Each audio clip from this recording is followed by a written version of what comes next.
আমরা এখানে দাঁড়িয়েছি আমাদের যে মুখ্য ভূমিকায় আমাদের যে মুখ্য নিয়ন্ত্রণকারী হিসাবে যে মাথায় সর্বগ্র বসে আছেন মাকসুরা নূর, তার পদত্যাগের দাবিতে। এই দাবিটি অত্যন্ত ন্যায়সঙ্গত।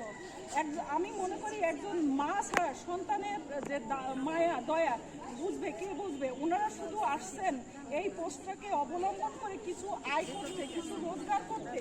ওনারা ওনাদের স্বার্থ নিয়ে ব্যস্ত। কখন ওনাদের ব্যাগ ভরবে, কখন ওনাদের পকেট ভরবে, ওনারা সেই ধান্দায় ব্যস্ত।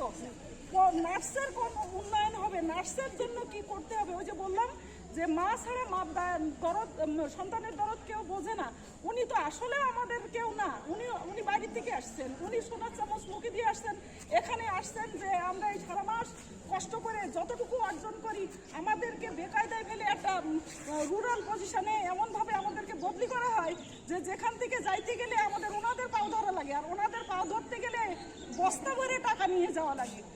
আমি ওনার সম্পর্কে একটু বলি যে আমরা নার্স, আমরা যদি কোথাও যাই তাহলে আমরা সর্বাগ্রে খুঁজি যে এখানে কোথায় নার্সিং কলেজ আছে, না হাসপাতাল আছে, কোন নার্সরা আছে, আমরা তাদেরকে একটু দেখি। আমার মনে হয় যদি ওই পদগুলোই যদি আমাদের কেউ থাকে, আমাদের নার্সিং পার্সোনাল কেউ থাকে, তাহলে তিনিও যদি এরকম কোনো জায়গায় যান তাহলে আমাদের খোঁজ তিনিও সর্বগ্রে নেবেন। আমি কথাটা বলছি তার একটা কারণ আছে। উনি কিছুদিন আগে নড়াইল সিভিল সার্জন অফিসে একটা প্রোগ্রামে আসছিলেন। আমার মনে হয় ওখানে উনি টাকা কুড়াইতেই আসছিলেন।